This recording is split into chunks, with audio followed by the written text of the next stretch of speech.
Usted decide, su programa de análisis y opinión rumbo a las próximas elecciones presidenciales y legislativas. Conversaremos del acontecer nacional, los temas país y el desarrollo de las propuestas políticas.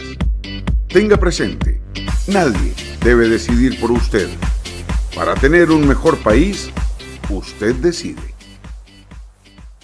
Don Sergio y este servidor con don Ronald en los primeros programas de Usted Decide, iniciando el mes de noviembre, de la confianza que tiene el ciudadano.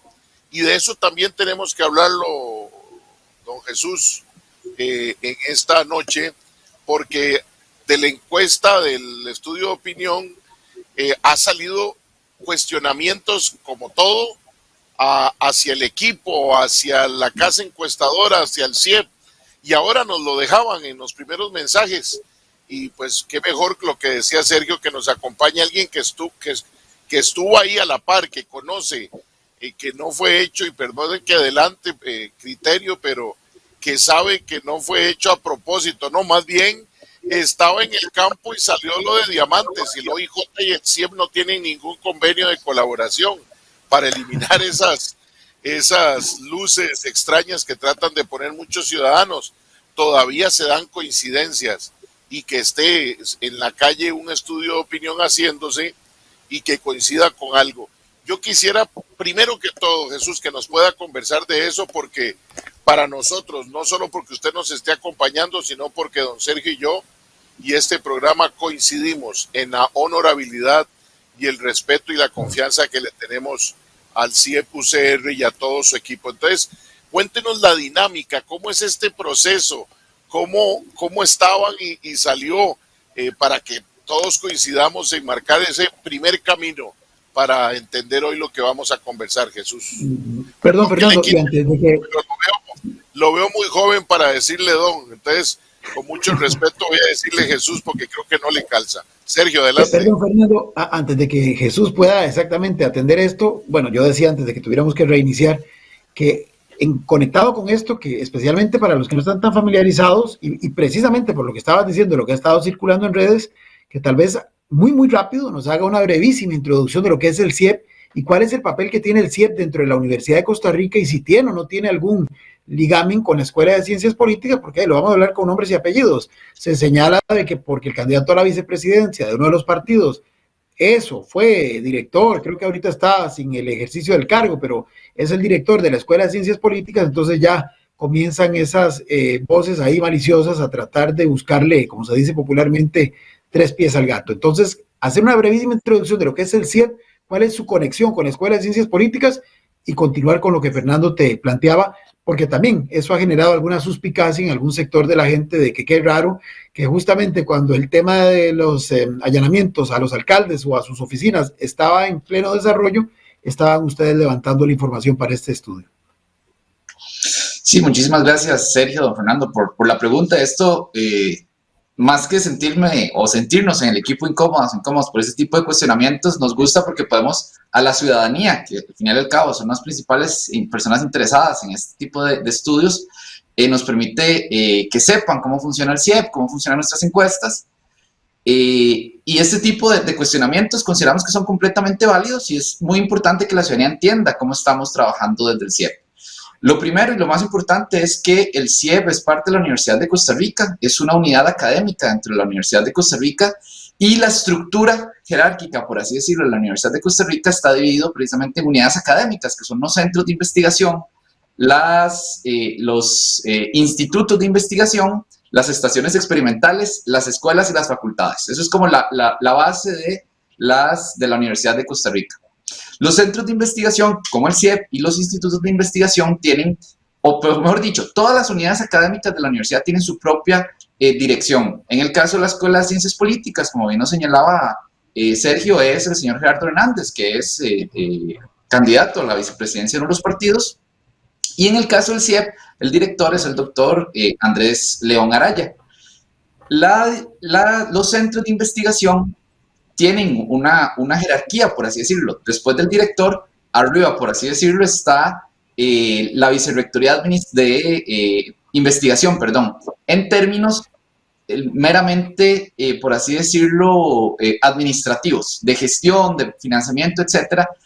Quien está, por así decirlo, sobre el CIEP es la Vicerrectoría de Investigación, que en este momento es doña María Laura Arias, la doctora María Laura Arias es su vicerrectora, ¿verdad? Entonces, esa es la línea administrativa. Ya en términos científicos y académicos, cada uno de estos órganos, centros de investigación, institutos como el CIEP, tienen un consejo científico que es donde se toman las líneas generales de investigación. En el caso del CIEP son 5 personas, ninguna de ellas vinculada con ningún partido político. Y esas son las personas como que hacen la línea de investigación general del CIEP. Pero también en digamos, cada proyecto de investigación, como es el caso de los estudios de opinión, tenemos un equipo de investigación que estamos conformados, que en este momento somos 5 personas, que somos quienes hacen el cuestionario, hacen el análisis, etcétera. Y ese equipo, como tal, somos personas funcionarias de la Universidad de Costa Rica. En el caso de la Escuela de Ciencias Políticas, de igual forma, pero no depende de la vicerrectoría ni nada, sino la Escuela de Ciencias Políticas depende de la Facultad de Ciencias Sociales. Y también, o sea, la escuela tiene a su director que gestiona principalmente lo administrativo de la escuela, pero también hay órganos colegiados, o sea, diferentes personas. En este caso, en la Escuela de Ciencias Políticas es su asamblea de escuela, que está conformada por las y los profesores en propiedad, y tiene otros órganos, comisiones de docencia, comisiones de acción social, de investigación, etcétera, que son las que dan los lineamientos sobre la investigación, la acción social, la docencia en la escuela. La vinculación entre la Escuela de Ciencias Políticas y el CIEP no es una vinculación jerárquica. O sea, por así decirlo, son 2 centros con la misma jerarquía dentro de la universidad.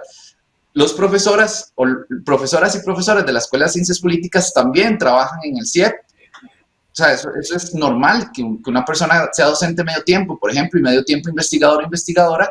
Eso es lo que se da en la universidad, en todas las disciplinas, y eso es muy normal que se dé, y así es como trabaja la Universidad de Costa Rica. Entonces, es inexacto decir que existe una relación de jerarquía entre la Escuela de Ciencias Políticas y en el CIEP, porque cada una tiene su propia estructura jerárquica, orgánica, administrativa, y tiene funciones diferentes, por así decirlo. Y en el caso, ya precisamente del tema de el funcionamiento del proyecto como tal, de estudios de opinión, como les decía, somos un equipo de investigación multidisciplinario, está, coordinado por el doctor Ronald Alfaro, que ustedes ya lo tuvieron acá en el programa. Están 2 compañeras más, un compañero estadístico, una geógrafa, una experta que sacó su maestría, si mal no recuerdo, el año pasado, a principios de este año se gradúa específicamente en estudios de opinión y encuestas. Entonces tenemos una experta en esta materia, graduada en Suiza, si mal no recuerdo, o en Bélgica, pero creo que fue en Suiza. Tenemos una persona experta en esa área. O sea, somos un equipo multidisciplinario que lo que hace es hacer el cuestionario, hacer el análisis y todo. Y lo de la fecha, que es algo que también nos han preguntado muchas personas, de por qué hacemos una encuesta tan cerca del tema diamante. La planificación de una encuesta mínimo se lleva un mes. Cuando decimos vamos a empezar en esta fecha, porque tenemos que hacer selección de personas encuestadoras, tenemos que crear el cuestionario, saber qué preguntas vamos a hacer la muestra, tener el equipo tecnológico, porque como estamos en tema de pandemia, cada estudiante que nos colabora como encuestador y encuestadora hace el trabajo desde su hogar. No lo hacemos en un laboratorio físico de momento, en el CIEP, sino lo están haciendo desde su hogar. Entonces eso implica que la universidad tiene que brindarles a esos estudiantes y a esos estudiantes las facilidades tecnológicas para que puedan estar haciendo las llamadas desde su hogar y que sea un número de la Universidad de Costa Rica. Entonces eso también es toda una logística que no podemos decir que el lunes aparece un tema, entonces decimos, uy, hagamos una encuesta el miércoles, porque es imposible poder desplegar este esfuerzo tan importante que debemos seguir para llegar a hacer una encuesta. Obviamente, tuvimos capacidad de reacción para poder incluir algunas preguntas sobre el caso Diamante en el cuestionario, pero ya el cuestionario estaba prácticamente armado. Lo que hicimos fue mover unas preguntas, eliminamos unas preguntas, agregamos unas nuevas preguntas para medir en caliente un tema tan importante como fue el tema del caso Diamante, que es como la seguida de una serie de casos de corrupción que hemos tenido en este año y que es importante poderlo medir y poder ver el sentimiento de las personas hacia ese caso de corrupción como tal. Perfecto. Creo que ha sido suficientemente preciso y clara la explicación. Y ya entrando en materia, ahora sí, con el estudio. Bueno, adelantarse un poco en esta primera pregunta, en esta primera respuesta.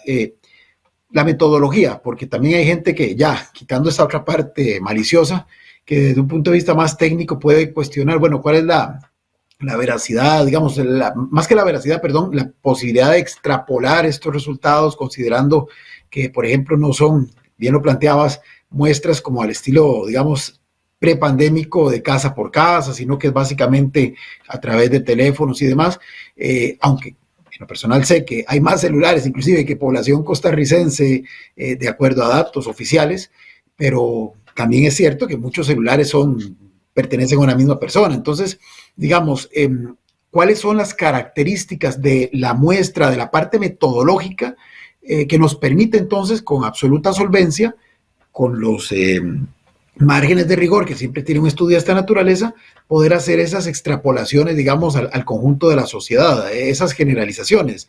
Un poco que nos introduzcas en esa materia antes de entrar ya en el contenido del estudio.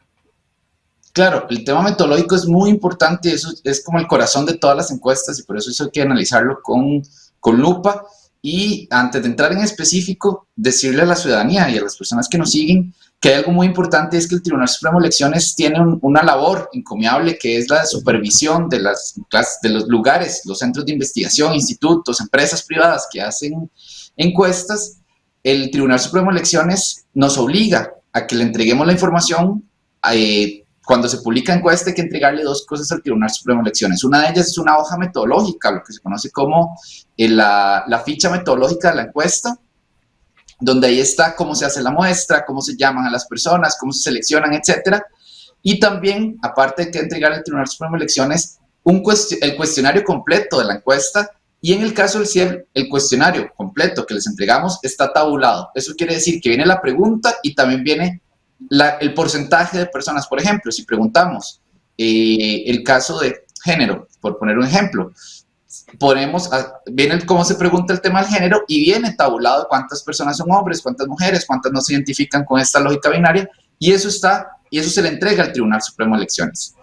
Todas las personas que tengan dudas sobre la metodología o que quieran ver, porque hay diferencias de resultados entre una casa encuestadora y otros, etcétera, puede ir a la página del Tribunal Supremo de Elecciones y ahí va a estar la metodología y va a poder comparar metodologías. Y por las metodologías es que principalmente se puede explicar la diferencia entre una encuesta y otra.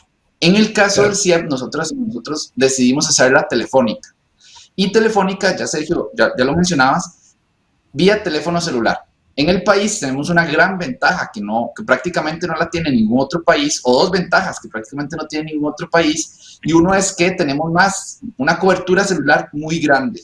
Mínimo, la última encuesta indica que más o menos el 98% de la población tiene un teléfono celular, y tener un teléfono celular lo que hace es permitir que la ciudadanía, que esos resultados que tenemos, ese 98% de personas, nuestra encuesta sea generalizable a ellas. Entonces siempre es importante que es prácticamente toda la población, pero tenemos que ser muy, muy precisos en que nuestro estudio es generalizable a toda persona que tiene teléfono celular. Algo muy importante que también mencionaste, hay personas que tienen 2 o 3 líneas celulares activas, sea por trabajo, sea por alguna otra cosa, tienen más de una línea celular activa. Eso, correcto. Nosotros preguntamos, una de las preguntas es, ¿cuántas líneas celulares tiene usted? Eso es porque si una persona tiene 2 o 3 líneas celulares, o 5 o 6, las que tengan, hay que hacer un procedimiento estadístico que se llama ponderación para que esa persona que tiene el doble probabilidad, por probabilidad puede ser que si don Fernando tiene 2 líneas celulares, lo llamemos 2 veces. Entonces, él tiene más probabilidad que otras personas de ser llamada. Entonces, por así decirlo, tenemos que ajustar un poco las respuestas en términos metodológicos matemáticos para quitar este efecto de doble probabilidad. Y como llamamos es muy simple. Y la segunda ventaja que les iba a decir es que la SUTEL en Costa Rica, la Superintendencia de Telecomunicaciones, es la que le dice a cada una de las operadoras, en este caso tenemos 3 en el país, cuáles números de teléfono pueden habilitar. Entonces, si uno va al Plan Nacional de Numeración de la SUTEL, que publica cada año, la SUTEL le dice, por ejemplo, al ICE le dice, usted puede usar desde este número hasta este número. A las otras 2 les dice, de este número a este número usted puede usar, de este número a este número usted puede usar. Así es como de forma 100% aleatoria calculamos los números, pero nosotros no sabemos a quién estamos llamando.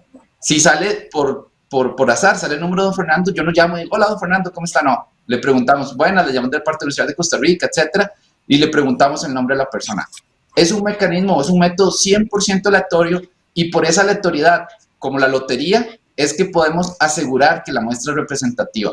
Si fuera una muestra que, por ejemplo, tomamos números de teléfono de nuestras personas conocidas o que tenemos una base de datos ahí de números de teléfono y llamamos a esas personas, ahí no hay aleatoriedad, entonces los resultados por principio matemático y estadístico no se podrían generalizar a la población y ahí sí tendríamos problemas de representatividad. Y nuestros datos, esa es la gran ventaja que tienen, que al ser obtenidos de forma aleatoria se puede generalizar a toda nuestra población, que en este caso, repito, son las personas con número de teléfono celular que usan celular, que vuelvo a decir, es el 98% de la población en el país. Jesús. Y es de carácter nacional, ¿verdad? Me refiero, esta muestra aleatoria incluyó celulares de gente ubicada en las 7 provincias del país. Correcto, y eso es una de las grandes ventajas que también tenemos. Obviamente, cuando hicimos el salto de pasar del número de teléfono residencial de casa a celular, tenemos una gran representatividad de las provincias, que ahí en el informe ponemos un mapita para ver cuánto es el tamaño de la población en cada provincia y cuánto nos dan el CIEP. Y si se observa, eso la diferencia es de 1 o 2%, lo cual nos permite decir que nuestra muestra es representativa. A nivel poblacional, por provincia, si lo desagregamos un poquito más, no podemos decir por distrito, por cantón, porque ya serían muy pequeñitos, pero por región, etcétera, sí tenemos una muy buena representatividad del país, e igual en términos de sexo, de educación y de grupos de edad. 2 detalles ya para entrar en materia: el margen de error de la encuesta y el nivel de confianza. Fernando, ¿ibas a agregar algo? Perdón. Sí, nada más quería decir lo que planteaba Jesús en cuanto a que lo llamen o no a uno, que a veces ese es el fenómeno que la gente dice, es que a mí nunca me consultan. Bueno, igual usted tampoco se pega la lotería como quisiera todos los domingos o los entre semana. Hago esa aclaración porque hay gente que dice, ¿a quiénes le hacen esas encuestas que a mí nunca me llaman? Y si adicionalmente, pregunto, Jesús, ese número de teléfono está a nombre de una empresa, de una sociedad, puede ser también llamado o puede que no sea llamado porque está a nombre de una empresa y no de una persona física. Esas 2 preguntas son muy importantes antes de entrar al tema del margen de error y eso que preguntaba Sergio. Como dice usted, don Fernando, es imposible yo saber, si yo supiera el tema de la lotería, la probabilidad de pegarse la lotería, número y serie es muy bajo, ¿verdad? Ya poderme yo pegar el gordo, la probabilidad es sumamente baja. Es similar en este tipo. Imagínense que tenemos 15 millones posibles de teléfonos que llamar.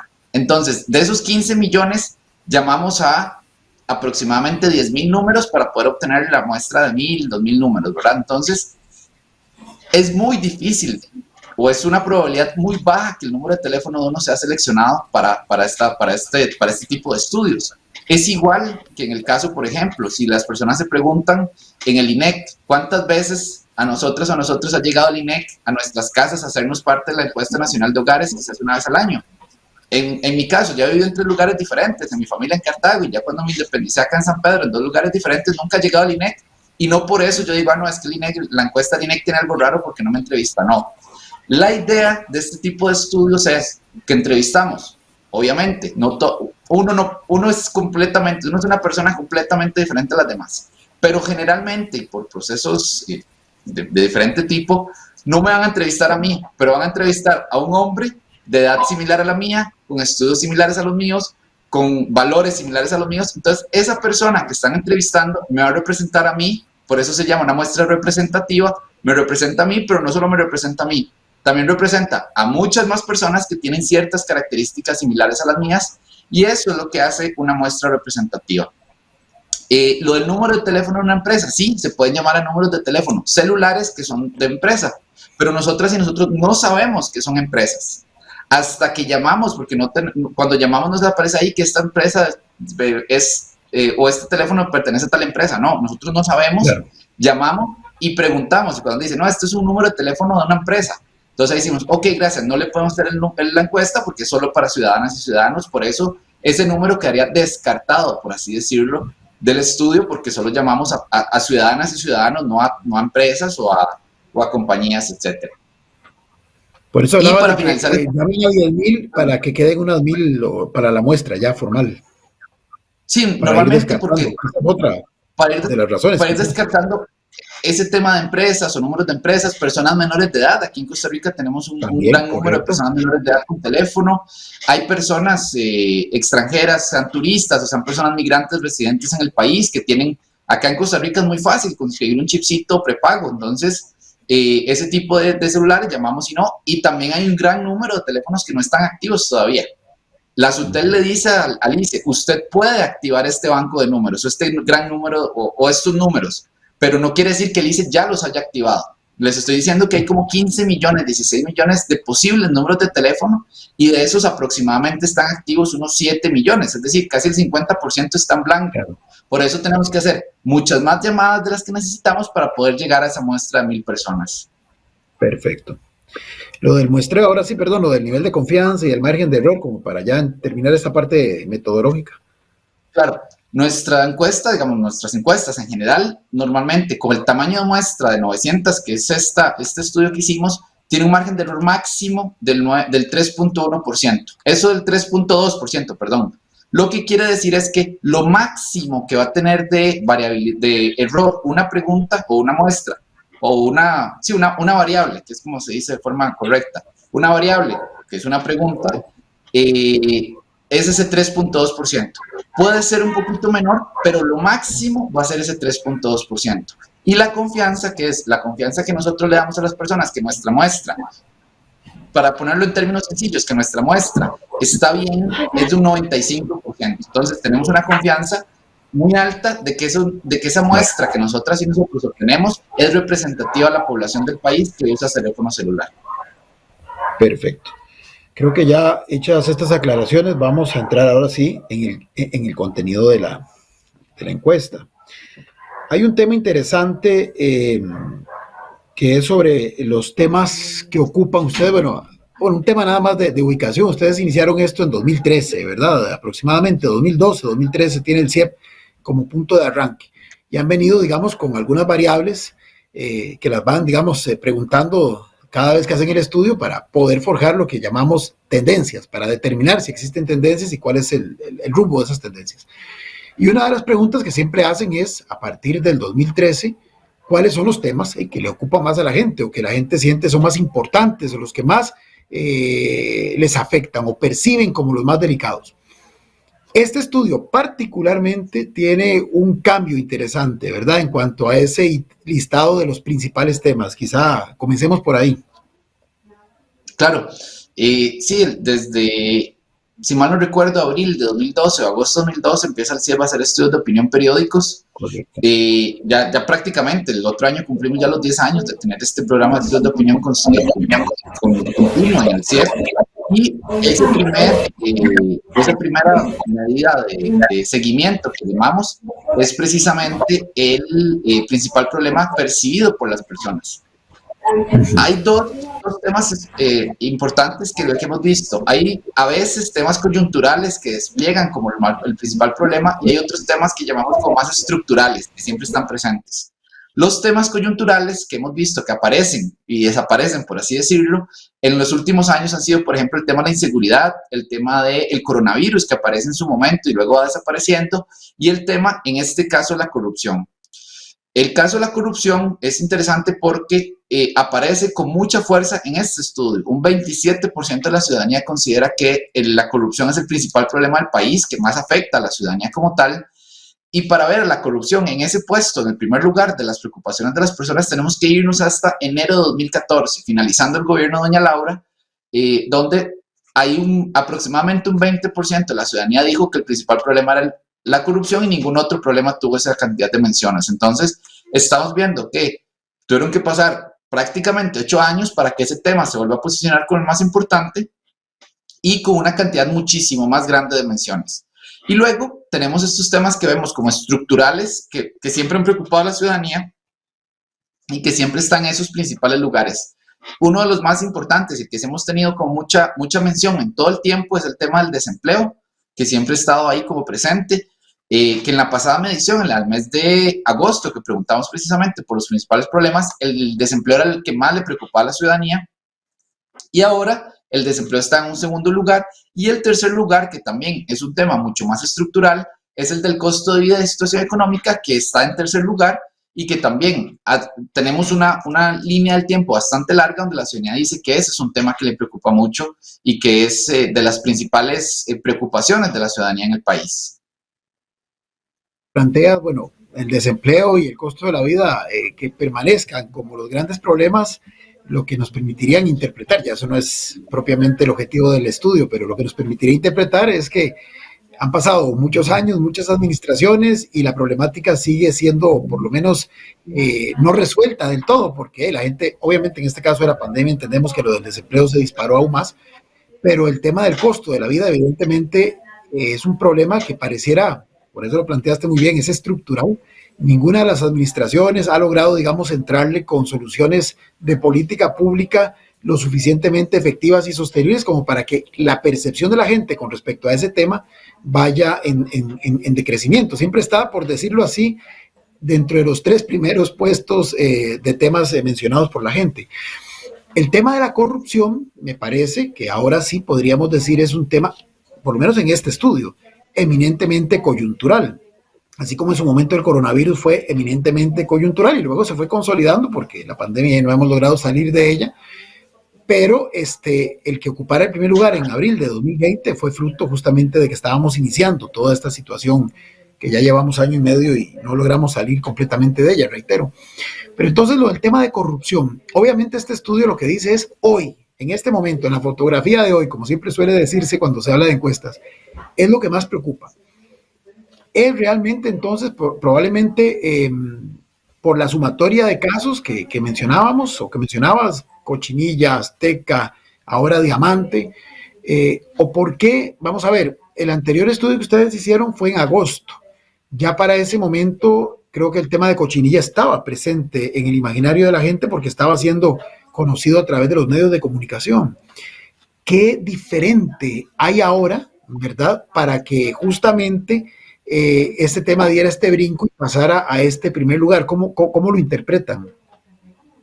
Sí, ahí podríamos ver, yo creo que tres casos importantes. El primero es lo caliente del tema, en el sentido que, como ya lo dijimos al principio, por coincidencia, pero nos surge, el estudio de opinión se realiza cuando están terminándose de conocer o cuando se están conociendo estos temas de corrupción, como es el caso Diamante, en este caso, que estaba menos de, o sea, empezamos el trabajo de campo menos de 48 horas después de que se diera a conocer el caso Diamante. Y aparte tenemos una seguidilla de casos, primero ya los mencionabas, Cochinilla, Azteca, Diamante, o sea, como que tenemos 3 casos muy seguidos, muy sonados, y de un tema que después de que pasa el tema de Cochinilla, ha tenido una repercusión muy fuerte y que se ha visto, por ejemplo, la paralización de obras de infraestructura pública, que se ha visto, por ejemplo, el tema del deterioro de la infraestructura vial.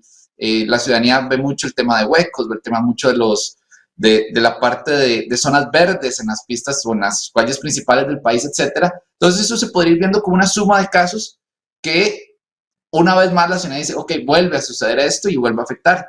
Y algo que mencionaba, que conversábamos ayer, Sergio, en otro espacio, también la cercanía que tiene el gobierno local con la ciudadanía y con las personas, de cómo una municipalidad que se ve afectada, también la ciudadanía se lo siente muchísimo más cercano porque la municipalidad es su gobierno local, su gobierno más inmediato.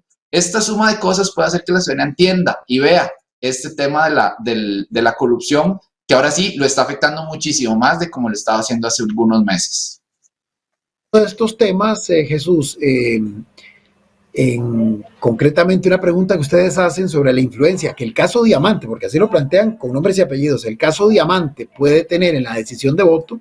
Veo que un alto porcentaje entre afecta mucho y afecta poco, que sería la parte, digamos, de que sí afecta, pareciera que en esta oportunidad sí, por lo menos en este momento, al calor de lo que estaba ocurriendo, podría ser uno de los elementos que provocara, digamos, una alteración o una definición distinta en la intención de voto de esas personas entrevistadas. Veo que afecta poco, dice 24,67, pero afecta mucho 41,23. y no afecta nada a 34%. Entonces pareciera, como ustedes bien lo concluyen, que sí tiene, al menos el caso Diamante, quizá por el momento en que fue recogida esta información, influencia en esa posición de por quién votar o si del todo no ir a votar. Claro, aquí la gran pregunta es, ¿se podrá esto sostener en el tiempo? Bueno, lo veremos en el siguiente estudio, pero podríamos, a raíz de este caso tan puntual y en esta coyuntura, podríamos concluir, o es demasiado prematuro hacerlo, que el tema de la corrupción va a ser ese movilizador de la intención de voto en estos comicios. Yo creo que esto habría que analizarlo desde dos vías. Uno, y lo más importante es, bueno, el tema de que hay temas muy específicos que mueven el electorado y que, entonces, ya hay dos fenómenos muy puntuales que desde hace varias elecciones, pero yo creo que en 2014 y todavía más en 2018 se visualizó, que es, por un lado, el de la indecisión de la ciudadanía, es decir, que le cuesta decidirse por quién votar. Ya hay estudios que reflejan que en varios países de América Latina, y que en Costa Rica no es la excepción, cada vez las personas se van decidiendo más tarde o más cerca de la elección, se deciden por quién votar. Ya el tema de las simpatías partidarias o las lealtades partidarias o esas identidades partidarias sólidas ya no están, ya están completamente diluidas, esa idea de que las personas van a votar por un partido político ya no existe, o que las personas desde el día 1 de la campaña que arranca ya saben por quién va a votar, ya podríamos decir que es cosa de ayer. Entonces ya la indecisión hace que las personas se decidan muy cerca al día de la elección. Hay estudios que muestran que las personas están decidiendo un grupo muy importante en el mes de enero, pero hay personas o grupos de personas que se están decidiendo una semana antes o incluso el mismo día de la elección. Y también junto a este fenómeno de la indecisión tenemos otro, y es el de la volatilidad. Esto de la volatilidad es que las personas no se están casando o matriculando con una candidatura en particular, sino que hoy pueden estar por un tema en específico decidiendo votar por la candidatura A, pero dentro de un mes con otro tema o por otro motivo decide votar por la candidatura B, y así va a estar cambiando hasta que llegue el día de la elección. Entonces puede cambiar ahí mismo. Y esto es importante porque que un fenómeno o un caso como el Diamante, que ya vemos, 2/3 partes de la ciudadanía mencionan que sí afectaría su intención de voto, un caso como este, lo que nos demuestra es que hay muchos eventos, o podría haber cualquier evento que haga que la ciudadanía cambie su intención de voto. Es decir, si tenemos el caso Diamante, pero dentro de un mes sale otro caso que puede ser que tenga más relación con otro partido político, con otra fuerza política, tal vez ya el cambio sea contrario a esa fuerza política. En el mes de enero puede salir, tal vez no un caso de corrupción, otro caso o alguna otra noticia o hecho noticioso que no sea precisamente relacionado con corrupción, y que ese va a ser el caso o el tema que va a cambiar la intención de voto. Excelente, Jesús, porque eso era lo que quería llegar. Es decir, en realidad, en este momento es el caso Diamante, pero podría ser el caso Rubí. Bueno, ahora que lo dijo, te le gusta ponerle nombres tan rimbombantes a los casos. Podría ser el caso, no sé, Esmeralda, lo que fuere, ¿verdad? Pero que lo interesante, más que el caso Diamante, para que nuestra teleaudiencia nos siga, más que en este caso específico, así tangible, el caso Diamante, lo relevante me parece el hallazgo del estudio, y me corrige si estoy equivocado, después de la pausa, eso sí, porque ya estamos a punto de irnos a pausa, ahí te la dejo para que lo elabores, más que el caso como tal, lo relevante es lo que acabas de mencionar, que cualquier tema que en un momento determinado impacte de manera decisiva a un segmento importante del electorado es el que te puede marcar la diferencia de hacia dónde puede enrumbarse la intención de voto, por lo menos de un grueso importante de la población, a partir de lo que muy atinadamente estabas diciendo, y es que ya cada vez son menos los que están vinculados a partidos políticos y cada vez son menos los que desde el principio tienen una decisión que mantienen permanentemente a lo largo del proceso de campaña. Esto hace esto mucho más interesante, más dinámico, más difícil entonces de prever posibles escenarios, pero además un tema, y es que me permite ver que las campañas han ido perdiendo protagonismo en cuanto a definir los temas, y que más bien ahora y cuando me refiero a campañas me refiero a los candidatos y sus equipos, más bien parece que los equipos van a la saga de lo que va ocurriendo y que literalmente tienen que estar visualizando así con antenas por todo lado cuál es ese tema efectivamente que puede generar ese cambio en la aguja de la intención de votos. Pero antes de que entremos a analizar esto, vamos en este momento a un corte y regresamos inmediatamente con la respuesta, con la elaboración por parte de don Jesús Guzmán. Adelante. Tenga presente, nadie debe decidir por usted. Para tener un mejor país, usted decide. Ya regresamos.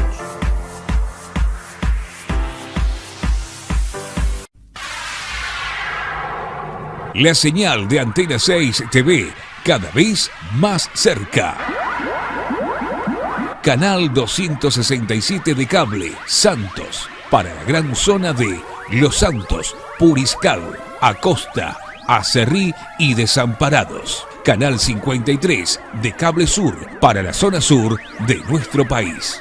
Canal 22 de Cable Cartago para la zona de la provincia Brumosa. Canal 78 de Cable Plus para el área del Caribe. Canal 22 de Vocex cubriendo todo el área metropolitana. Si aún no tienes nuestro canal, solicítalo ya a tu operador de cable local. Somos Antena 6 TV. Más tele, más tuya, más nuestra.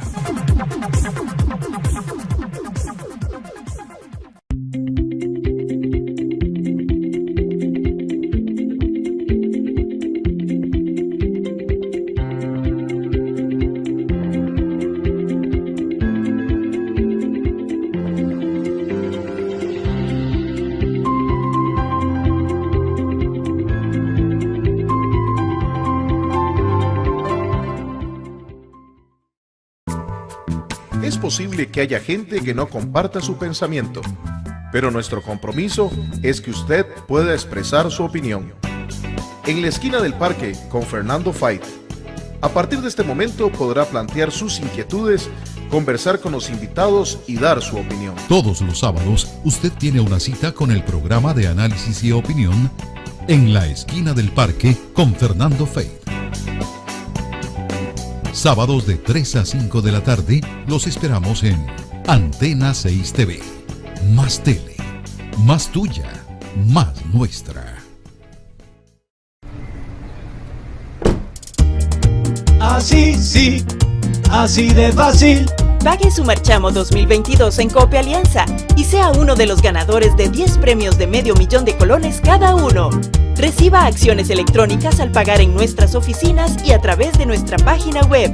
Así sí, así de fácil. Pague su marchamo de 3 a 6 meses sin interés. Contáctenos. Cope Alianza, la cooperativa de todos. Tenga presente, nadie debe decidir por usted. Para tener un mejor país, usted decide. Continuamos.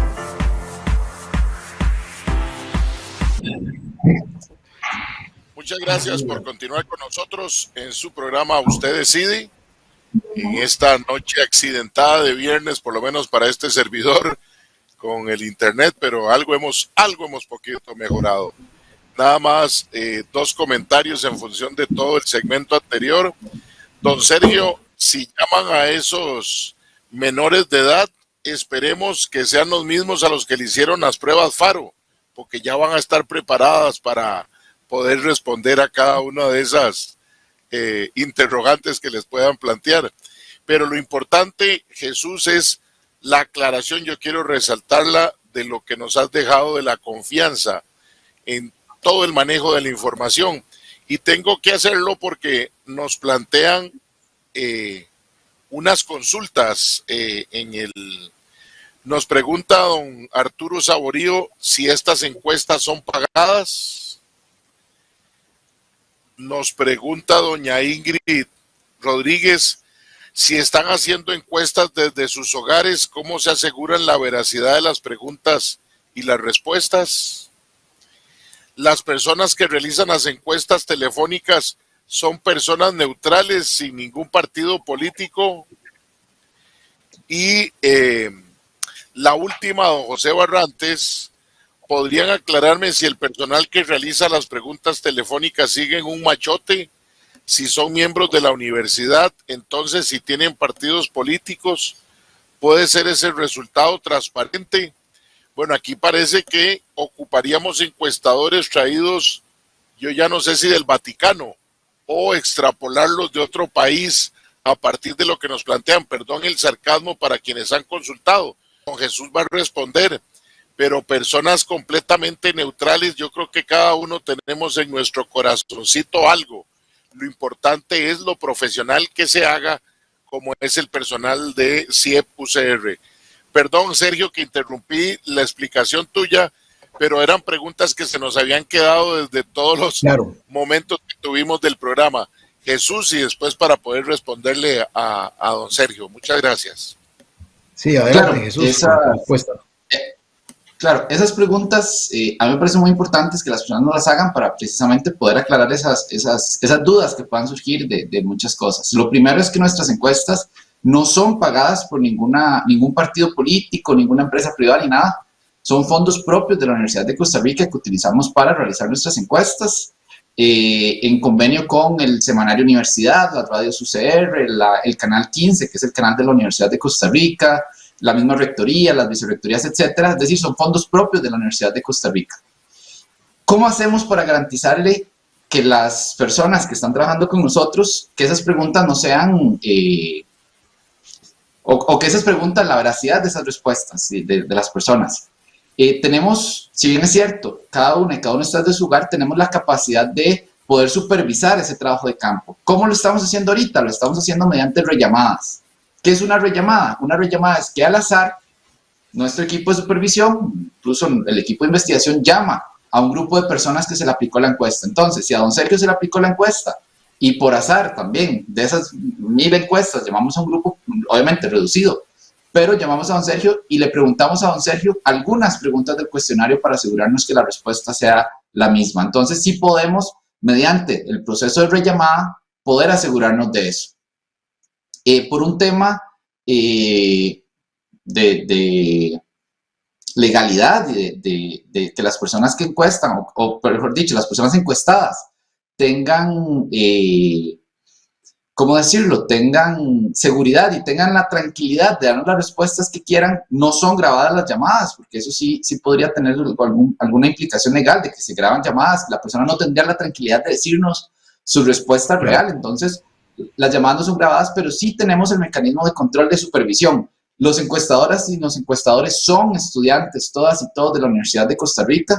No solo son de las carreras de Ciencias Políticas o de la Facultad de Ciencias Sociales, son de diferentes carreras. Hemos tenido personas de Derecho, de Administración, de Economía, Estadística, Medicina, Agronomía, o sea, de todas las carreras de la Universidad de Costa Rica pueden participar y ser encuestadores de la universidad. Y son personas que nosotros lo que les pedimos, y que aparte que tenemos una serie de filtros de calidad y de supervisión, también son personas que tienen un compromiso ético para poder realizar el trabajo de campo, tal cual es, como se les enseña a las y los estudiantes de la Universidad de Costa Rica, la importancia, el valor científico de lo que hacemos. Es decir, estamos formando en la Universidad de Costa Rica profesionales de los más altos valores éticos, científicos, que eso nos garantiza y nos da la tranquilidad de que lo que ellos y ellas están haciendo desde su trabajo de campo es veraz y es lo que las personas les dicen. Entonces, sí revisamos las encuestas y todo, pero también nuestros equipos son capacitados, son supervisados, les damos todas las herramientas para que ellos puedan de forma tranquila, pero, a ver, hay un tema muy importante y es entender que estamos investigando un proceso político costarricenses que pasa en Costa Rica, lo que decía Fernando. Entonces, obviamente, ¿cómo garantizamos esa veracidad? Garantizamos el trabajo desde una forma que los y las estudiantes de la Universidad de Costa Rica, supervisados por personal de la Universidad de Costa Rica, como somos nosotros, ponen su conocimiento y ponen su experiencia y ponen lo que han aprendido en la universidad al servicio de la ciudadanía para tener ese tipo de estudios de opinión. No sé si se me fue alguna de las preguntas que don Fernando planteaba. Creo que respondí. Creo que quedaron suficientemente cubiertas todas. Ahora entrando, digamos, a la otra parte, antes de la pausa te decía, bueno, que lo del tema diamante como tal, más allá del caso específico, que es eminentemente coyuntural, lo que refuerza es eso que planteabas, ¿verdad? Y cómo lo ves.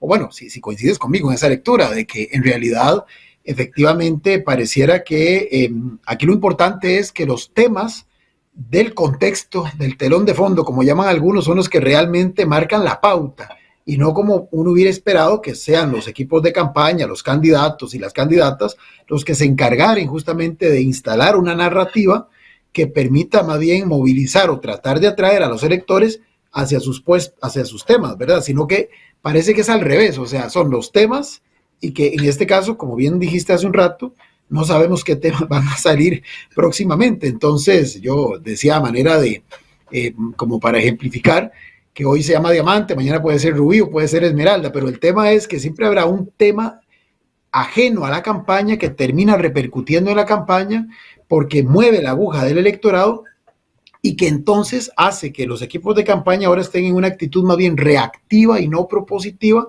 tratando de discernir así con esas antenas qué es lo que puede ser lo suficientemente significativo como para mover, digamos, la aguja en una o en otra dirección. ¿Qué lectura haces de eso? Claro, de hecho, cuando uno estudiaba, vos sos colega, y le hablaban a uno de las narrativas de campaña, de cómo se construía ese tema, de cómo una campaña tenía una propia narrativa y que todas las candidaturas, en ese momento mucho más pocas, hace algunos años, iban construyendo sus propuestas y sus ideas y todo en torno a una narrativa común, por así decirlo.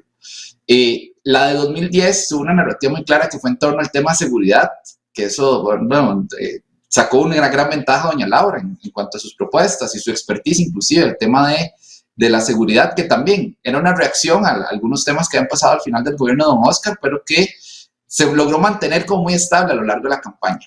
La de 2014 también tuvo un elemento similar, que fue el tema del cambio, pero muchísimo más abstracto, por así decirlo. Se hablaba del cambio, pero no se operacionalizaba ese cambio.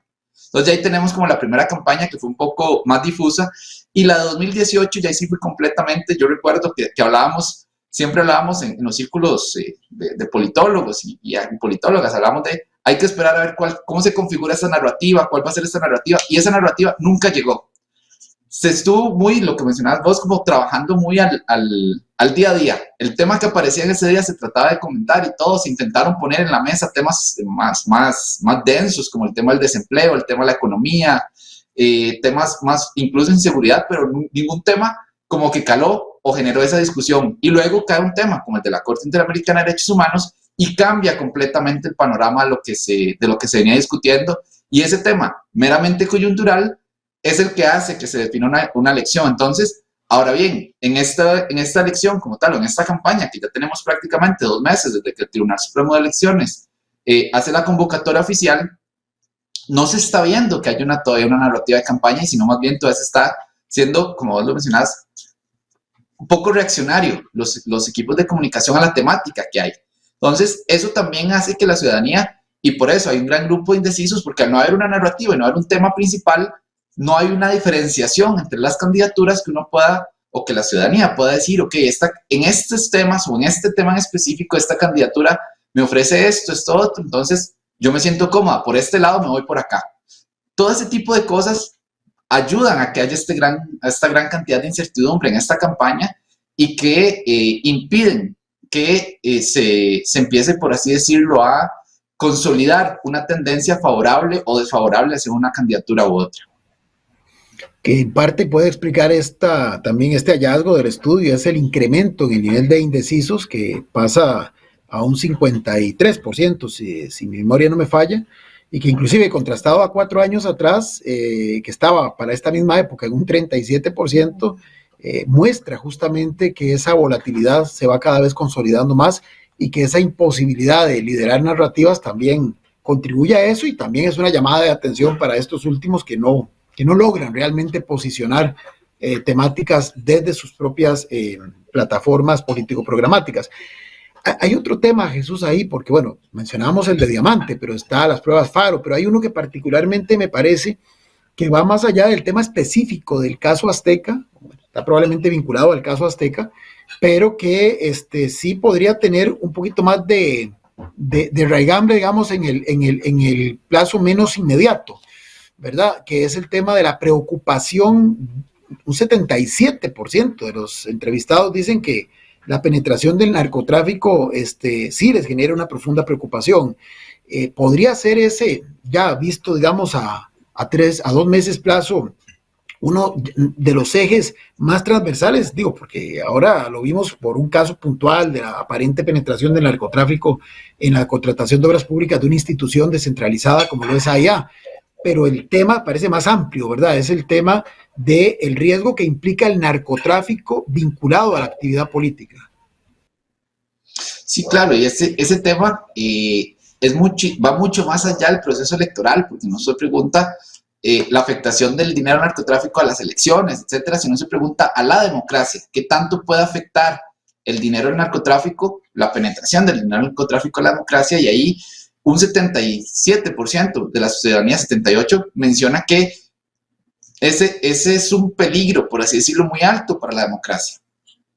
Ya no entendida solo la democracia como las elecciones o los procesos de designación de quienes van a estar en los puestos de representación y toma de decisiones, sino a todo el andamiaje institucional democrático, que es el pilar realmente de la vida del país y del sistema político nacional. Entonces, ese riesgo las personas lo entienden y lo saben y lo comunican y lo entienden como un problema muy serio para la democracia. Y sí, es cierto, o sea, la pregunta podía estar o pudo estar motivada por el caso Azteca, pero no solo es el caso Azteca. Hemos tenido, por ejemplo, el tema de las municipalidades de la zona sur que tuvieron, o que el OIJ, la Fiscalía, ha visto algún tipo de relacionamiento entre los gobiernos locales y algunos grupos sospechosos de narcotráfico en varias municipalidades, en varios gobiernos locales, y eso hace que también la ciudadanía pueda estar atenta a ese tipo de riesgos que presenta el dinero del narcotráfico, y que ya si nos comparamos con otros países hemos visto cómo estos dineros provenientes del narcotráfico generan una afectación muy grande a las instituciones y debilita el sistema democrático como tal, como ha pasado en otros países de América Latina. Interesantísimo, porque sí podría ser entonces uno de esos temas que, bueno, no debería de ser utilizado para campaña electoral por la gravedad y por la complejidad y por lo sensible que es, pero que probablemente pueda ser utilizado y con algún grado en un ejercicio de realismo político de impacto efectivo. Entonces, ¿cómo podríamos, digamos, podría ser el terreno fértil para mensajes o para discursos de carácter populista, ¿verdad? Que llegaren ahí a decir, nosotros sí vamos a limpiar esto contra todo el narco y contra todos los malandrines, por decirlo así. Eso hay que tener mucho cuidado, especialmente para que podría ser un tema que algunos pretendan capitalizar, especialmente aquellos que no tienen en este momento una vinculación con partidos que pueden estar involucrados en diferentes escándalos y que tratan de reivindicarse como unos outsiders de la política y que son como los grandes mesías que vienen a limpiar todo. Entonces hay que tener ahí evidentemente mucho cuidado, y este dato es particularmente muy valioso, que arroja este estudio, de todos los muchos muy importantes que han planteado. Sobre otro tema que es una, digamos, cosa interesante, porque es una constante, esa sí es una tendencia, pero pareciera que en un proceso electoral uno esperaría que la cosa varíe, mas aquí no. Y me refiero al nivel de aceptación que tienen los partidos políticos dentro de los encuestados, ¿verdad? Tal vez que nos ilustres un poco. Bueno, ustedes hacen siempre estas preguntas, le preguntan a los entrevistados cuál es el nivel de aceptación que tienen las distintas instituciones, pero curiosamente, bueno, los partidos hace rato vienen apareciendo en los últimos puestos del nivel de respeto, de confianza, de credibilidad. Uno supondría, o digamos, alguien a priori podría decir, bueno, pero en una campaña electoral quizá esto varía un poquito porque la gente se conecta con los partidos, es cuando les encuentran sentido a los partidos porque estamos en plena campaña electoral. Sin embargo, ya a casi 2 meses y pico de haber iniciado este proceso electoral, casi 2 meses, perdón, la situación no varía, creo que se profundiza. Y lo otro que va ligado a esto, pareciera que entonces tanto partido político que emergió en esta oportunidad histórico, ¿verdad? 25 para la presidencia y 31 o 30 para Asamblea Legislativa, tampoco contribuyó a que esa tendencia por lo menos se contuviera un poquito, sino que sigue profundizando. ¿Cómo leer esa situación en este momento, Jesús? Sí, claro, ese es uno de los temas de seguimiento que tenemos, la valoración que hace la ciudadanía a un grupo de instituciones. Esta vez preguntamos a un grupo más reducido de instituciones. Y en los partidos políticos, de ese grupo reducido que preguntamos los partidos políticos, es el que tiene una calificación menor, de un 3.6, en una escala 0 a 10. Si lo pensáramos en esa escala de aprobación de la escuela, colegio, de 70 o de 7, incluso estaría muy lejos de aprobar, de esa nota mínima de aprobación por parte de la ciudadanía. Y es un fenómeno como que se ha venido acrecentando, esa desconfianza y esa lejanía que sienten las personas hacia los partidos políticos, que si uno bien esperaría dos cosas, y que lo decía Sergio. El primero, el tema de que a más partidos está bien, yo puedo tener una mala percepción hacia los partidos políticos, sean tradicionales u otros, pero que una explosión de partidos políticos tampoco hace que yo crea que los partidos políticos en general tienen o merecen la confianza de la ciudadanía o que le pongan una buena calificación, sino que igual esa explosión de partidos no hace que la ciudadanía confíe más en ellos o los valore mejor. Y tampoco el tema de que estemos en un proceso electoral. Se supondría que en este momento donde los partidos políticos son los grandes protagonistas o deberían ser los grandes protagonistas, no lo están siendo. Y recordemos que para el tema de la presidencia de la República está bien, la candidatura que ponga cada partido toma un rol muy importante, entonces ahí podría opacar un poco a los partidos políticos en cuanto a la presidencia de la República, pero no solo estamos eligiendo la presidencia de la República, estamos eligiendo a los 57 diputadas y diputados para los próximos 4 años, y ahí sí, los partidos políticos juegan un rol todavía más importante, porque recordemos que en Costa Rica no votamos por personas en específico, sino que votamos por la lista que el partido político o los partidos políticos nos están ofreciendo a la ciudadanía. Entonces, una nota tan baja, una desconfianza tan alta de la ciudadanía hacia los partidos políticos y una imagen tan deteriorada también afecta o afectaría, como se está viendo ahorita, que también la Asamblea Legislativa es una de las instituciones peor valoradas, evidentemente afecta esa percepción que tiene la ciudadanía sobre la Asamblea Legislativa y que también está muy ligada con ese desgaste que tiene la clase política en general en cuanto a su confianza y a la valoración que le da la ciudadanía. Eso es interesante, Jesús. Yo sé que en este estudio no era el objetivo, pero sé que han hecho paneles y otro tipo de investigaciones para tratar de, ahora sí, cualitativamente entender por qué, si este es un sistema de partidos políticos, ¿verdad? Y además son los que ejercen lo que llamamos el monopolio de la representación política, y por qué, afortunadamente todavía, la gente sigue apostándole a ir a votar como una alternativa, ¿verdad? Y todavía un apoyo hacia el sistema.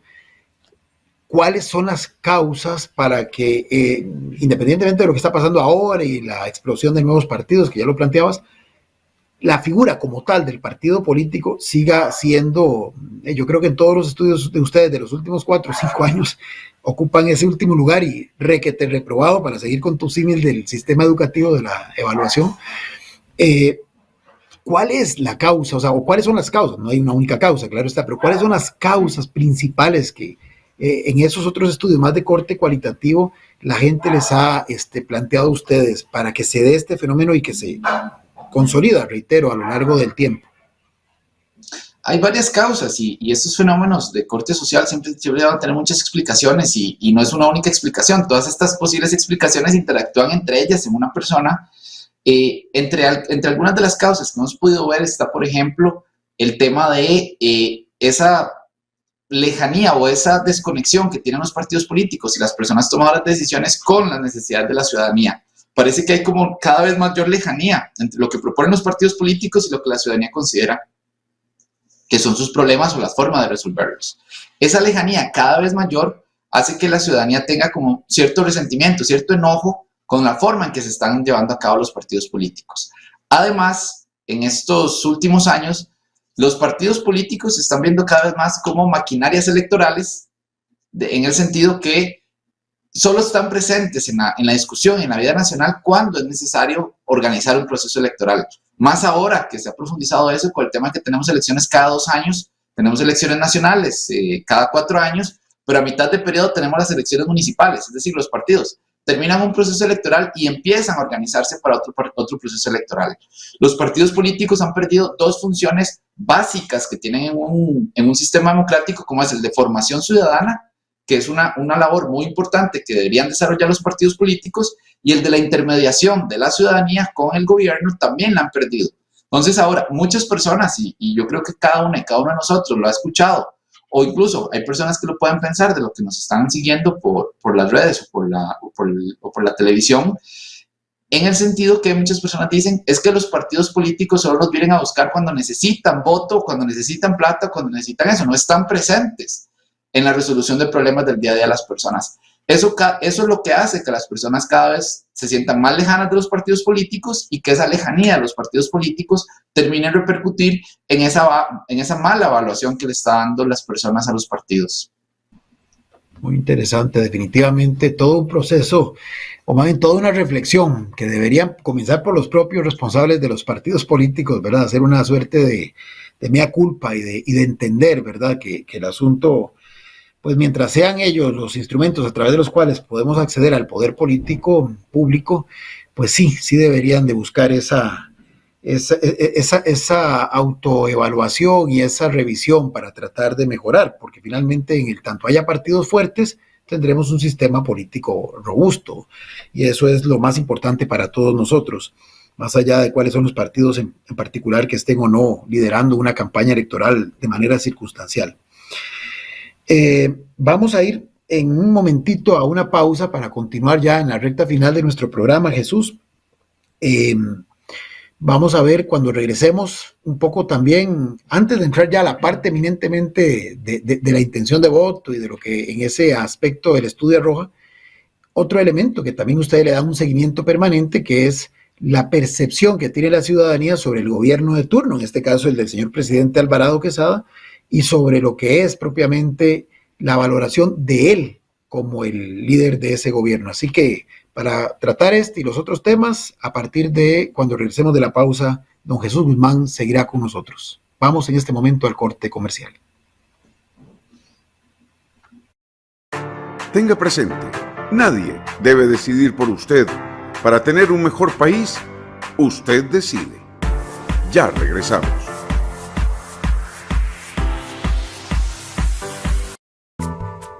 Es posible que haya gente que no comparta su pensamiento, pero nuestro compromiso es que usted pueda expresar su opinión. En la esquina del parque con Fernando Fait, a partir de este momento podrá plantear sus inquietudes, conversar con los invitados y dar su opinión. Todos los sábados usted tiene una cita con el programa de análisis y opinión en la esquina del parque con Fernando Fait. Sábados de 3 a 5 de la tarde los esperamos en Antena 6 TV. Más tele, más tuya, más nuestra. Así sí, así de fácil. Pague su marchamo 2022 en Cope Alianza y sea uno de los ganadores de 10 premios de $500,000 de colones cada uno. Reciba acciones electrónicas al pagar en nuestras oficinas y a través de nuestra página web. Así sí, así de fácil. Pague su marchamo de 3 a 6 meses sin interés. Contáctenos. Cope Alianza, la cooperativa de todos. Los invitamos a seguirnos en nuestras distintas plataformas: Twitter, Facebook, Instagram, en nuestro canal en YouTube, donde pueden encontrar todos nuestros programas, y nuestra página web.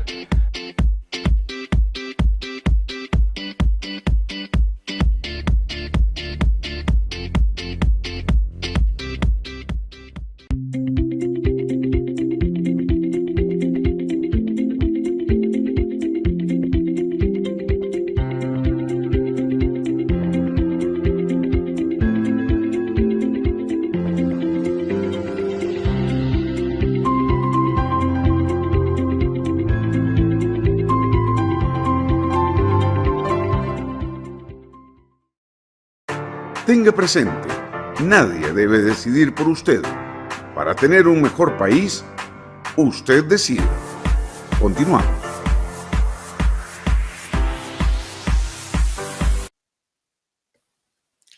Gracias por acompañarnos en su programa Usted Decide. Son las 9 de la noche con 28 minutos. Somos muy agradecidos que con todos los problemas que hemos tenido el día de hoy siga con la sintonía nuestra, con sus consultas, con sus comentarios en nuestras redes sociales. Recordarles que estamos lunes, miércoles y viernes de 8 a 10 de la noche, aquí en el Facebook Live de Antena 6, Facebook Live de Usted Decide y Facebook Live de En la Esquina del Parque y en las distintas cableras en las que está Antena 6. Muchas gracias de verdad por acompañarnos hoy. Agradecerle especialmente a don Sergio Araya, que también analista político de este programa, que se ha echado al hombro el programa hoy para estar conversando con don Jesús Guzmán, nuestro invitado del día de hoy, politólogo, investigador del CIEP UCR, que nos ha permitido venir escudriñando mucha información en la primera parte del programa sobre el CIEP UCR y a lo largo del programa también atendiendo las distintas consultas sobre quienes hacen estas encuestas. Sergio, yo no puedo dejar de mencionar del bloque anterior y de lo que hablaban de la percepción de cuánto el narcotráfico puede hacerle daño a nuestra democracia. Importante no solo los que vayan a querer venderse por populismo, también el temor que en las redes sociales quieran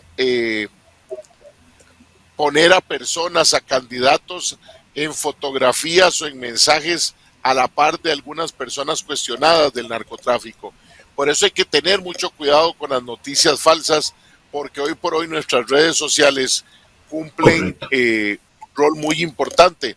Y además recordemos que también vale la pena hacerlo, y es que todos son presuntos hasta que no haya una sentencia formal de un juez de la República en las distintas instancias, podrá determinarse, porque también tiene ese fenómeno que lo ha medido la encuesta del CIEP, y es en esos picos cuando a veces los medios de comunicación actuamos casi ya como jueces de la República, generamos en la opinión de los ciudadanos una percepción casi de cosa juzgada, cuando en realidad están iniciando los procesos.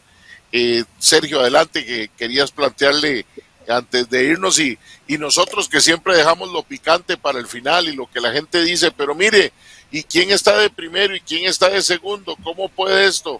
Faltando tanto tiempo, pero son fotografías muy importantes de lo que vivimos en el país. Sergio, adelante. Sí, gracias, Fernando. Sí, decía antes de irnos al corte que, bueno, ustedes le dan ese seguimiento a la valoración que tiene la ciudadanía sobre la gestión del gobierno de turno, y en este caso, la del presidente Alvarado.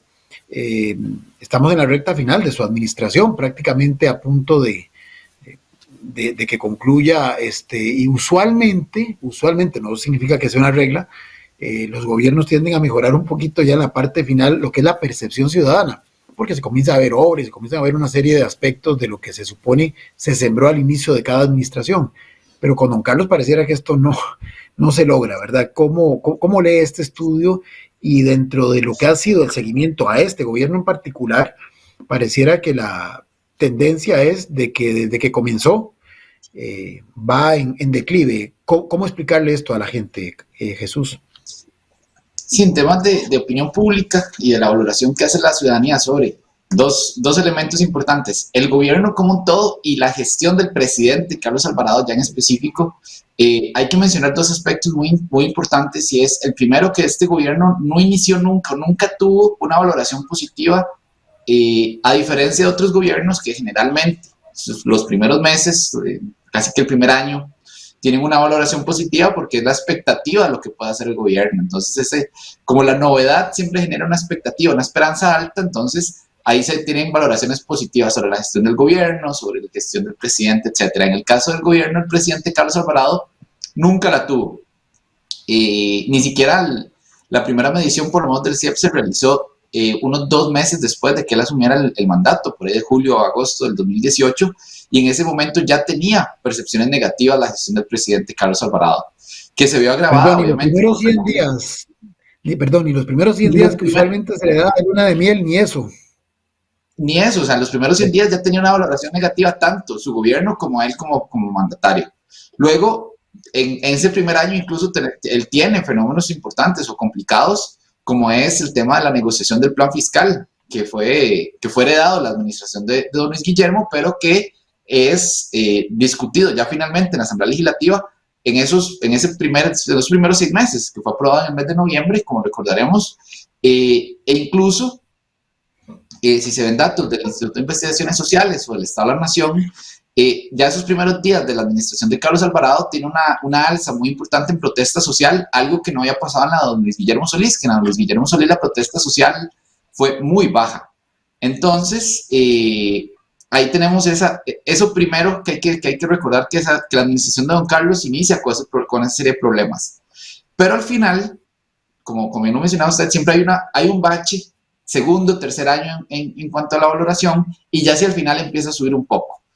Incluso la administración de doña Laura, que también había tenido valoraciones negativas muy, muy fuertes hacia el final de su mandato, tiene como un respiro que se agrava o que se vuelve a crecer hacia los últimos meses como tal de la administración de doña Laura, pero el cuarto año, los primeros meses del cuarto año de doña Laura hubo como cierto relajamiento en la crítica hacia ella. En esta don Carlos no se ve así, sino más bien hay se recrudecen los comentarios negativos hacia él y la valoración negativa, y hay muchas explicaciones o posibles explicaciones, pero tenemos, o a mi juicio hay dos que son muy claras o muy fuertes. Uno es que estamos en el transcurso de una pandemia que al principio la valoración fue muy positiva, o sea, el único momento donde el gobierno y don Carlos tuvieron valoraciones positivas fue en abril de 2020, cuando estábamos iniciando el tema de la pandemia. Pero ya un aspecto que tiene a la ciudadanía cansada, que tiene a la ciudadanía molesta, sin importar si consideramos que las medidas de don Carlos y su gobierno han sido buenas o malas, pero la ciudadanía ya está con un desgaste emocional de la pandemia, propiamente las medidas que se han tenido que tomar para evitar la propagación del virus y el colapso hospitalario, que por dicha aquí en Costa Rica no hemos tenido. Todas esas cosas obviamente cansan y van a tener una repercusión hacia el gobierno. Y lo segundo, que yo creo que sí es más importante, es que uno de los legados, o el legado visible más importante del presidente Carlos Alvarado y su gobierno, va a ser el tema de infraestructura pública. El arreglo que se hizo de los temas de circunvalación, los temas de las rotondas, que las grandes obras que han estado pendientes durante muchos años ya iban a salir o iban a empezar por lo menos a construirse, se ven empañadas y se ven completamente nubladas por los temas de corrupción que salen en los últimos meses, principalmente ligados al tema cochinilla. Entonces, ese gran legado del presidente Carlos Alvarado y su gobierno, que podría haberle hecho que subiera la popularidad en esos últimos meses, se ven empañados por escándalos de corrupción y que ahora más bien existen dudas sobre la calidad de esos grandes proyectos de infraestructura, y que eso obviamente va a tener una repercusión en la popularidad, o ni siquiera en la popularidad, en la evaluación que la ciudadanía le da al presidente Carlos Alvarado y a su gobierno como tal. Y ahora sí, entrando entonces en materia final, ya en la recta final del programa. Pese a todo esto, ¿verdad? Y pese a la problemática, veo que el estudio arroja, y eso es una tendencia, algo muy importante para el sistema político, como decimos hace un rato en el programa, que el 79% de los entrevistados dicen que sí quieren ir a votar en febrero próximo. Eso es bastante positivo, ¿verdad? Porque si se llegara a concretar, cosa que hasta ese momento nos daremos cuenta, superaría el abstencionismo que ha estado presente ya en los resultados reales en todos los comicios del siglo XXI. Sin embargo, esto hay que matizarlo con el otro tema, ¿verdad? Que hay un 53% de esos que dicen que sí quieren ir a votar, pero que no saben por quién hacerlo. La pregunta es, dentro de las indefiniciones que ese 53% plantea, ¿no se puede descartar, Jesús, que finalmente decidan no ir a votar? Sí, claro, ese es un escenario posible.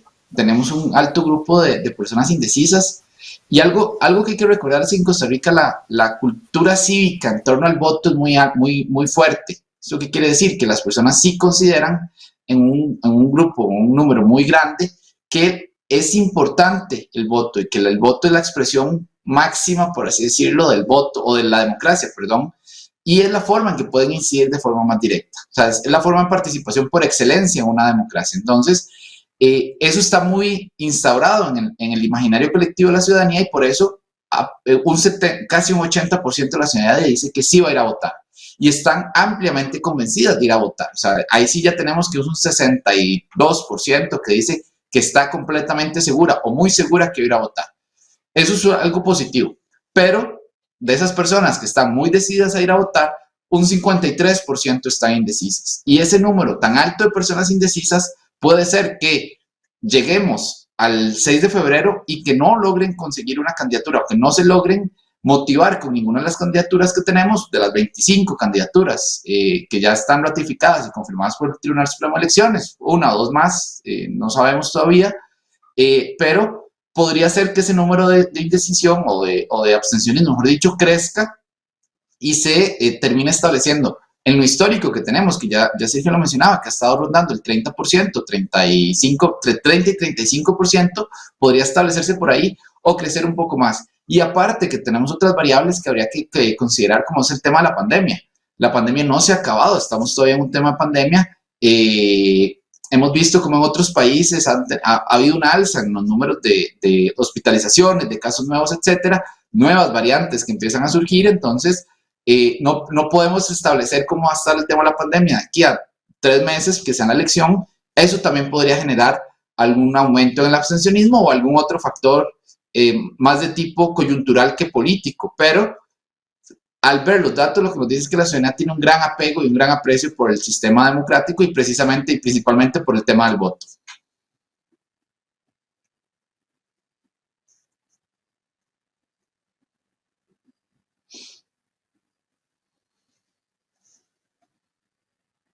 Pero quisiera obviamente que Jesús, que es el experto, nos lo plantee.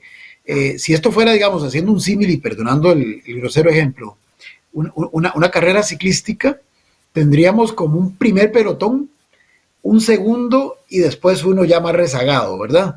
¿Cómo está esto y quiénes en cada uno de esos pelotones, Jesús? Sí, ahí teníamos, y haciendo el símil que mencionaste, Sergio, la carrera ciclística, en un momento, en la primera fotografía, había un ciclista escapado del resto del pelotón, había un ciclista escapado, un segundo o un primer pelotón que estaba haciéndole la segunda a este candidato que estaba escapado, y ya luego un pelotón hacia el final.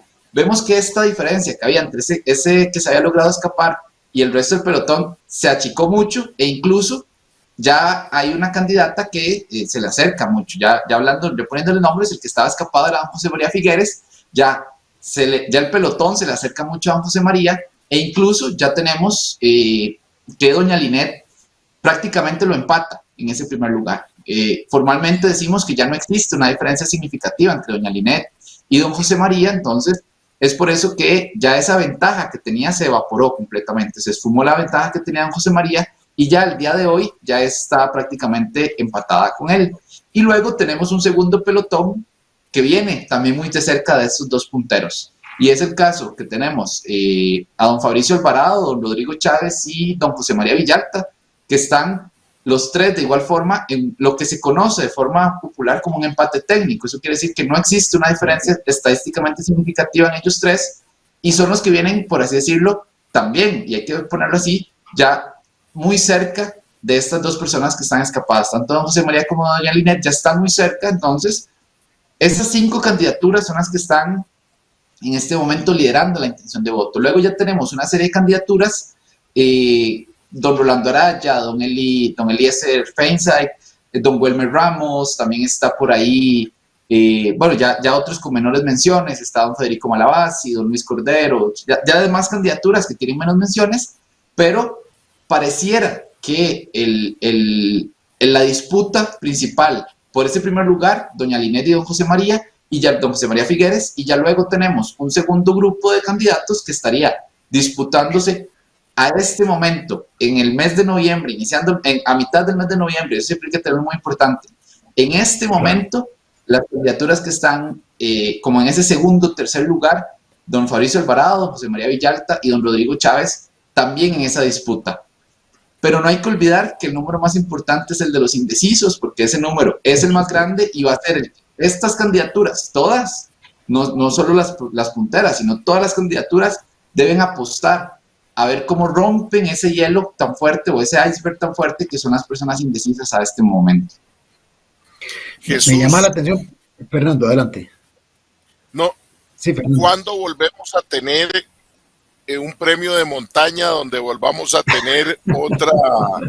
otra medición de encuesta.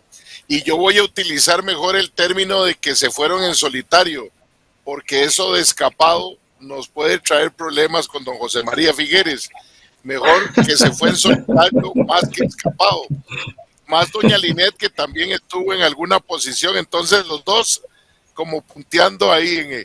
Pero ¿cuándo volveríamos a tener otra medición de fotografía por parte de CIEP? Que yo creo que además ya todos vamos empezando a darle ese seguimiento. Yo no sé si esa fecha ya está definida o si tenemos que estar como siempre a la expectativa viendo cuándo sale la publicación para compartirla y conocer la información del CIEP, que hoy por hoy, y como lo hicimos desde el inicio del programa, para muchos de nosotros es la voz oficial de lo que piensan los ciudadanos por una empresa, por una entidad parte de la alma mater de Costa Rica, como es la Universidad de Costa Rica. Jesús. Sí, claro, don Fernando.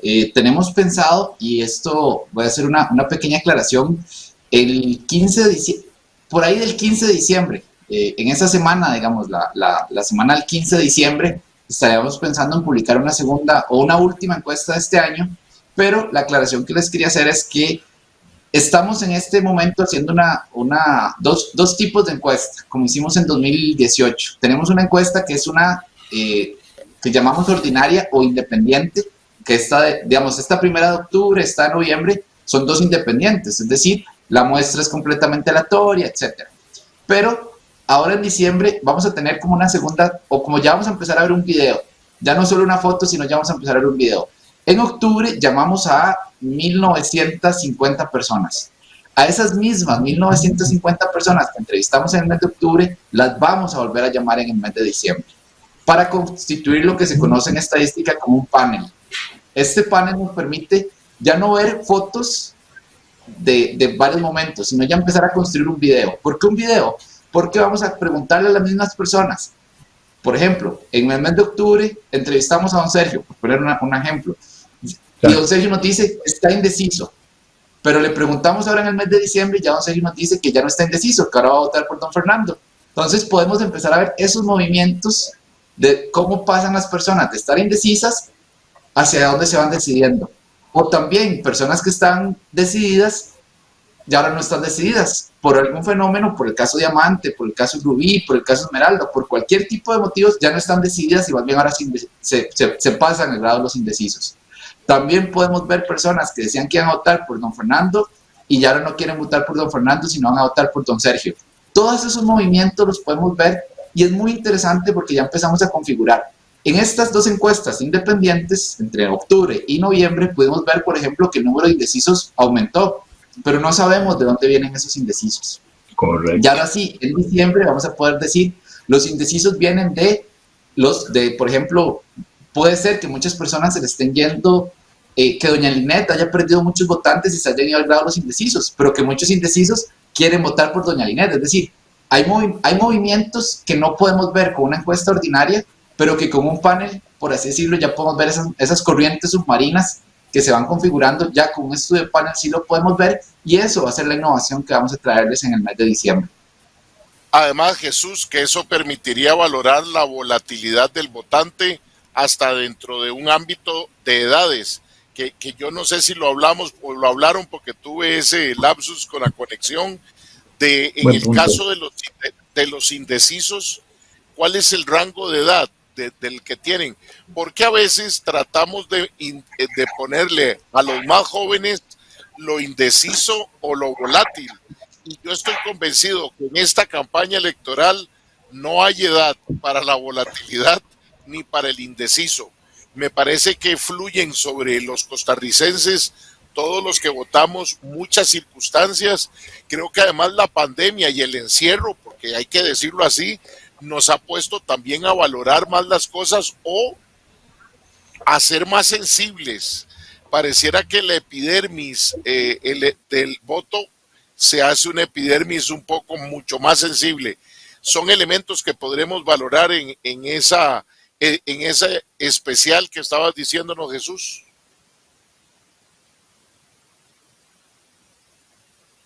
pareciera, como pasó en 2018, que se caracteriza por dos fenómenos, diríamos, particulares. El primero, el de la indecisión, y el de la volatilidad. La indecisión, si la podemos, en este estudio, la caracterizamos, son personas principalmente menores de 18 a 34 años, es decir, personas jóvenes, principalmente mujeres que tienen estudios de secundario máximo y que viven en Guanacaste, Punta Arenas y Limón, es decir, fuera del gran área metropolitana. Pero no podemos caracterizar a las personas volátiles. Ya ahora, en este estudio que viene, en el de diciembre, sí vamos a poder caracterizar no solo a las personas indecisas o las que están decididas también, sino ver esos movimientos de volatilidad y dónde hay mayor volatilidad electoral y dónde hay grupos más sólidos, por así decirlo, y grupos que están cambiando menos o que ya están muy matriculados con una candidatura, con una decisión de voto. Eso ya lo vamos a poder ver en este estudio tipo panel, que es el que vamos a estar presentándole a la ciudadanía y a los medios de comunicación en general el próximo, a mitades de diciembre, podríamos decirlo. ¿Qué querías plantear? Sí. Que nos quedan 5 minutos de programa, claro. Pero para que puedas plantearlo con gusto, Sergio. Sí, no, básicamente quería decir que el panel la vez anterior fue el que permitió explorar muchas de las razones que explicaron esa campaña tan singular que nos tocó enfrentar. Y luego, bueno, hicieron un estudio a posteriori interesantísimo también para determinar, por ejemplo, si de la primera a la segunda ronda, cuáles fueron las motivaciones que tuvieron los que votaron en primera ronda por los que quedaron fuera de contienda para inclinarse por uno o por otro, o simplemente del todo no involucrarse en el siguiente proceso, en la siguiente elección. Estos son ejercicios que nos permiten identificar estos rasgos que ya pareciera así se van consolidando en el comportamiento electoral del costarricense del siglo XXI. Tal vez un último detalle, Jesús, me gustaría que lo plantearas. Veo que, por ejemplo, ustedes cuando le preguntan, porque esa es una duda que ha surgido, ustedes no es que predeterminan al entrevistado cuáles son los aspirantes que hay, ¿verdad? Ustedes le preguntaron, creo que abierto, inclusive hasta mencionaban nombres que ni siquiera son de los que están en la contienda, pero interesante que por lo menos en el estudio de hoy, de hoy noviembre, quiero decir, uno de los que dijeron que van a ir a votar, 3% dijeron que votarían nulo, ¿verdad? Eso es un tema también que me llama poderosamente la atención porque pareciera que es una forma también de emitir un voto castigo. Para concluir, Jesús, ¿qué expectativas Sergio, hay? Sí. ¿De un voto castigo o de que no me gusta ninguno de los candidatos? Correcto. Sí. Que no necesariamente es algunos contrasistema que van y votan nulo, pero hay otros que dirán, aún con 25 candidatos, no me gusta ningún sabor de la paleta y no tengo opción de otra. Me queda o votar nulo o votar blanco, con la psiquis de que muchos siempre han pensado que los votos blancos se le suman al que saca más votos y entonces terminan votando nulo. Y nada que ver como acabas de decir vos. Lo último, bueno, en este estudio no se planteó, no sé si para los que siguen, ya ir pensando en el tema de la votación para diputados y pensando fundamentalmente en quiebre de voto, que ha sido otro fenómeno que se ha ido consolidando también en el comportamiento electoral, Jesús. Claro, sí, hemos pensado en hacer de diferentes formas poder aproximar este tema del voto para la Asamblea Legislativa, ese que mencionas, el tema del quiebre del voto, y también tratar de aproximar el tema de por quién votaría en la ciudadanía. Ese es un tema muy difícil de poder siquiera aproximarse por el mismo diseño institucional que tenemos en el país, de cómo se eligen a las personas diputadas, porque es por provincia, entonces ahí habría que desagregar por provincia, que es diferente. Correcto. El tema de la votación, o sea, no puedo yo preguntarle por quién va a votar usted para presidente, agarrar ese mismo porcentaje y decir, ok, este votaría para diputado o diputada. Y aparte, que si hay indecisión por parte de la ciudadanía para quién votar para presidente y presidenta, o presidenta, mejor dicho, yo estoy completamente seguro que la indecisión de por quién votar para la Asamblea Legislativa puede ser todavía mucho mayor que la del presidente o presidenta, porque todavía son aún más desconocidos quiénes son las candidaturas para eso. Entonces, eso probablemente en el mes de enero ya vamos a poder aproximarnos de alguna forma teniendo en cuenta esos dos detalles, que la indecisión y probablemente el quiebre de voto haga todavía más difícil aproximarnos a esa decisión que tomarán las personas sobre su votación para la Asamblea Legislativa. Fernando. Sergio, Jesús, de verdad que muchas gracias. Yo creo que hoy ha sido importante para que la gente entienda que nosotros no estamos aquí hablando de encuestas, de este estudio de opinión que ha hecho CIEP ahora en noviembre, para poner a que la gente escoja entre uno u otro de los que van en el grupo inicial o en el segundo grupo, sino para que vean lo que compatriotas están pensando y valorando al día de hoy, y que a lo mejor se sientan representados en esa falta de decisión o en esos cambios, en esa volatilidad. Jesús, muchas gracias de verdad por acompañarnos. Yo espero, ya sin problemas de internet, que ojalá en diciembre nos pueda acompañar y contarnos de esa nueva encuesta. La idea es que son elementos de juicio para que la gente pueda decidir. Por eso nuestro espacio, Usted Decide, le permite de forma transparente poder presentarle a los ciudadanos que nos hacen el favor y el honor de acompañarnos en estas noches de lunes, miércoles y viernes de 8 a 10 de la noche. Muchas gracias, Jesús, por la participación en esta noche.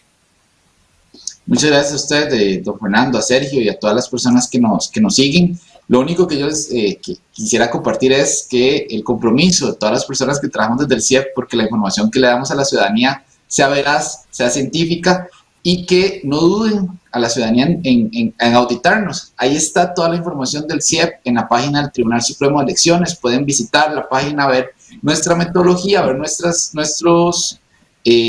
resultados, y de igual forma vamos a seguir compartiendo con todos los medios de comunicación de este país que nos hacen el honor de invitarnos los resultados, y cualquier crítica y cualquier duda que tenga la ciudadanía, con gusto la podríamos resolver. Jesús, una última pregunta. Perdón, que aproveche más bien, porque también este estudio y los anteriores están en la plataforma del CIEP. ¿Cómo puede la persona que lo desea acceder a su enlace, a su plataforma? Claro, está en la página del CIEP, que es ciep.ucr.ac.cr, ciep.ucr.ac.cr. Ahí están los estudios de opinión del CIEP. Pueden acceder a ellos de forma gratuita, claramente. Igualmente, Jesús y Sergio, al final del programa vamos a estar compartiendo el enlace en el de Usted Decide, para que la gente pueda directamente. Sergio, muchas gracias. Como que los viernes hay algo en el internet contra la política y los procesos electorales que nos cuesta, pero bueno, nosotros como siempre batallando contra eso, y agradecido porque ya está hecho un diestro, Sergio, para conducir los programas, y eso pues nos facilita mucho. Fin de semana, Sergio. No, con todo gusto. Es un valor agregado de estar aquí acompañándote en este proyecto. No, de verdad, Jesús, agradecerle, y por supuesto, pues esperamos que la gente haya disfrutado, aprendido y comprendido más lo que son las encuestas, lo que es este estudio en particular, y desearles a todas y a todos pues que sigan en ese proceso de reflexión, ¿verdad? Para que al final podamos tener una convocatoria a las urnas lo más transparente, lo más rica posible, y que finalmente ojalá todas y todos intervengamos, y que ese 70 y tanto % que dice que va a ir a votar no solamente se mantenga, la crezca, ¿verdad? Eso sería ya en un ámbito estrictamente subjetivo de mi parte un ideal. Mi querido Fernando, cierra usted. Sergio, fin de semana largo, pero el lunes tenemos programa y estaremos con la presidenta interina del Tribunal Supremo de Elecciones, doña Eugenia Zamora, así que pásela bien, y como siempre decimos, que nadie decida por usted. Para tener un mejor país, Usted Decide. Feliz noche, hasta el próximo lunes. Tenga presente, nadie debe decidir por usted. Para tener un mejor país, Usted Decide.